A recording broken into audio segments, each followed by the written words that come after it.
O presidente nacional da OAB, Beto Simonetti, defendeu a abertura de um debate sobre a reforma do judiciário.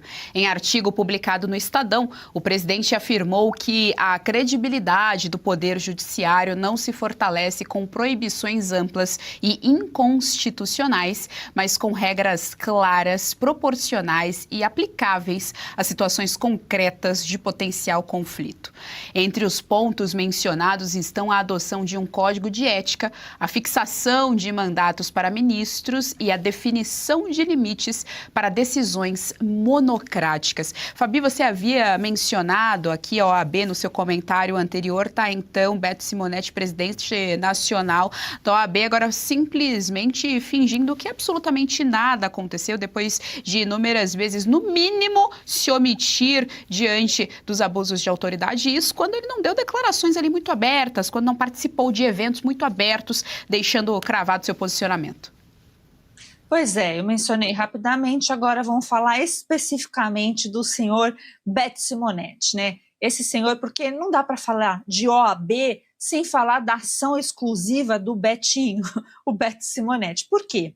Porque ele, de fato, ele deixou a OAB de mãos atadas, né? Eu conheço muita gente que foi pedir ajuda para ele defender as prerrogativas dos advogados. Isso não aconteceu. Então, a responsabilidade da OAB está na vala da opinião pública e dos próprios advogados é diretamente a esse senhor, né? Então, isso precisa recuperar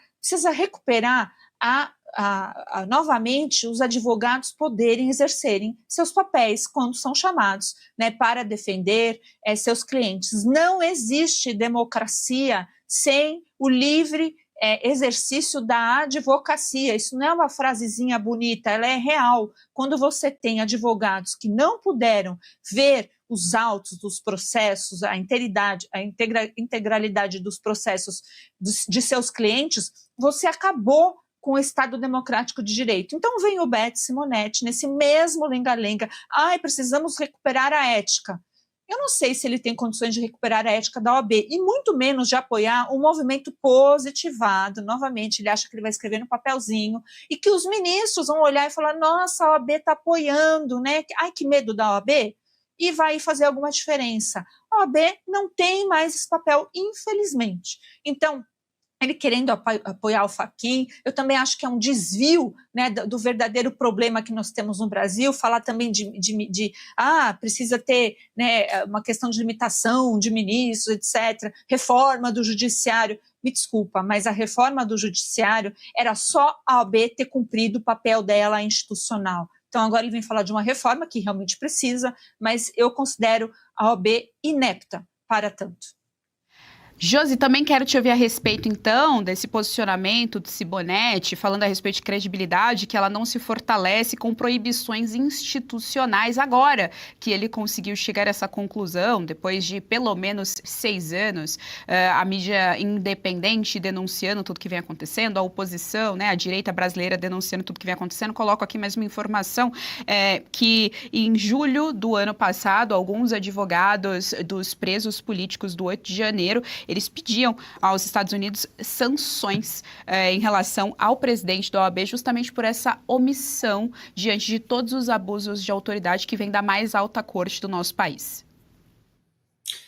Inacreditável, né, Geise? Pobre dos advogados que ainda precisam pagar anuidade para financiar esse tipo de coisa. Nunca nós tivemos aqui um posicionamento certeiro da OAB, que deveria ser a primeira, né, a defender de fato a justiça. Vejam só que irônico. Agora, sobre esse ponto aí de credibilidade, reforma, instituição e tudo mais. Claro que se tem essa percepção, né? Assim como o comentário de o impeachment de um ministro traria aí um desequilíbrio, né, uma crise institucional muito grande. E é exatamente isso que eles querem colocar como narrativa, né? Não, vamos esperar, não ia ser muito grave. A mesma coisa que o impeachment de um presidente. O Brasil já passou por isso, não só uma vez, e as consequências existem. Mas isso não justifica deixar num cargo, deixar um sistema, deixar os vícios que acontecem, seja aí no judiciário, legislativo, executivo, só com esse tipo de justificativa. Então, claro que se esse despertar é tardio, mas que ele aconteça, e saia das palavras, sim, de posicionamento. Então, claro que se hoje a gente tivesse, se realmente tivesse um Senado com culhões, a gente teria sim um processo de impeachment de ministro, porque número de pedidos não falta. Vamos lá, tem dezenas na gaveta, até estava na gaveta do ex-presidente do Senado, que foi o bunda mole do Pacheco, que não fez nada, né? E os motivos com certeza existem do porquê ele não ter feito nada, assim como agora a gente ainda não viu nenhuma atitude. Mas isso significaria justamente extirpar o que está errado. Gente, ministros, entes, juízo, judiciário não são deuses. Eles se sentem como deuses, mas eles não são.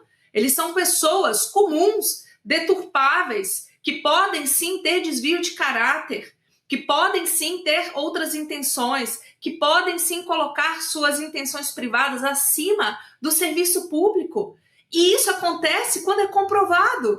A gente precisa de mais provas do que já vem acontecendo? Então, até onde isso vai parar enquanto a gente fica empurrando com a barriga a tal da crise judiciária, institucional e tudo mais? Até quando a gente vai empurrar isso? Até no dia que não tiver nenhuma mínima chance de fazer? Porque hoje as chances já são difíceis. Agora, o que o sistema quer é que essas chances, mesmo que mínimas, jamais existam, né? Não existam mais, para que essa ideia nem seja mais discutida. É isso que eles querem no final.